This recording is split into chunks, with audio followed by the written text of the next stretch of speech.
सैयद मुनव्वर हसन साहब, ये जो हैदर अब्बास रिजवी साहब जो बात कर रहे हैं कि ग्राउंड रियलिटीज को सामने रखना पड़ेगा, रियलिस्टिक अप्रोच करनी जरूरी है, इस दलील में कोई कमजोरी है?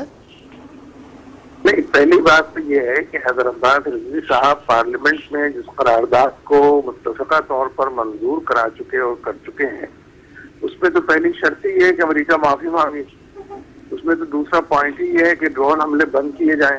हमें उस करारदाद से इत्तेफाक नहीं है, लेकिन जिन लोगों ने इत्तेफाक किया है वो अपनी ही दी हुई शराइत से अगर पीछे हट रहे हैं तो इसको कोई नाम तो देना पड़ेगा ना, शकिस्त देना पड़ेगा, शकिस्त खुर्दगी कहना पड़ेगा। इसलिए जिन लोगों ने मुत्तफ़िका करारदाद पार्लियामेंट से मंजूर कराई है और अपनी शर्तों के हवाले से वो मुंह देखते रह गए, इसलिए कि अमेरिका ने कहा कि सलाला पोस्ट पर हमला हमने नहीं किया था, पाकिस्तान की फौज ने इनिशिएट किया था और हम माफी नहीं मांगेंगे।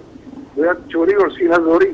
और दूसरी बात ये कि ये ड्रोन हमले उन्होंने करके दिखाया कि हम जारी रखेंगे इसको। ठीक है, ये तो शिद्दत खुर्दगी की तरीन अलामतों में से एक अलामत है। इसलिए ये बात बड़ा रैशनली चीजों को सोचना चाहिए। जो करारदाद जब बात की तो रैशनली क्यों नहीं सोचा? और अगर सलाला के चेक पोस्ट के बाद सप्लाई है, बैनुल-अक़वामी क़वानीन की खिलाफवर्जी कौन कर रहा है? ये कुछ कंफ्यूजन है। हैदर अब्बास रिजवी साहब कह रहे हैं कि जिस करारदाद का आप जिक्र कर रहे हैं उसमें ये नेटो सप्लाईज के हवाले से जो है वो कुछ, मेरा ख्याल है कि कुछ जिक्र नहीं है। ये कुछ कंफ्यूजन है, जरा क्लियर कीजिए आप किस करारदाद का? सवाल ये पैदा होता है कि ये माफी मांगने की शर्त किस चीज के लिए रखी गई?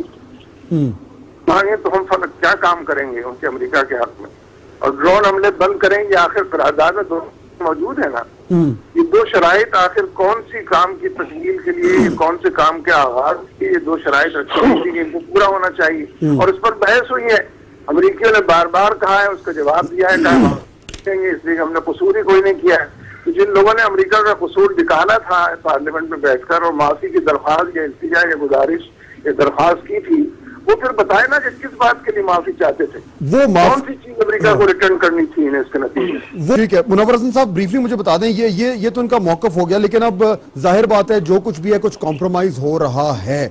मुझे सिर्फ ये बता दीजिए मुख्तसरन कि अगर ये वाकई में नेटो सप्लाई बहाल हो जाती है तो आप की जमात का मुजम्मत के अलावा क्या रद्द-ए-अमल होगा? आप फिजिकली उनको रोकेंगे? देखिए, धौंस और दबाव से तो कोई भी काम कराया जा सकता है, और जाहिर है उन्हीं लोगों से कराया जाता है जो धौंस में आ जाते हैं और दबाव का शिकार होते हैं, जो बुज़दिल होते हैं और बुज़दिली का मुजाहरा करते हैं। तो हमारे हुक्मरान जो कुछ कर रहे हैं उसके लिए तो बुज़दिली का लफ्ज़ ही बहुत छोटा है। आपका रद्द-ए-अमल क्या होगा? फिर क्या करेंगे?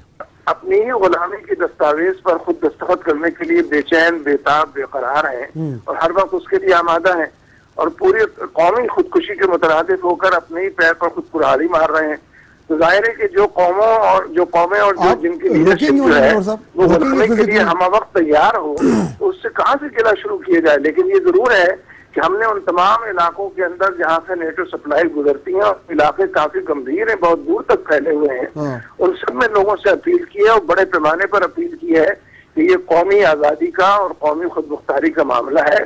तो कुरान सरेंडर होने के लिए तैयार है, और धमकी आमिर लहजा है अमेरिका का, मुसलसल उनकी तरफ से यही रवैये इख्तियार किए गए हैं।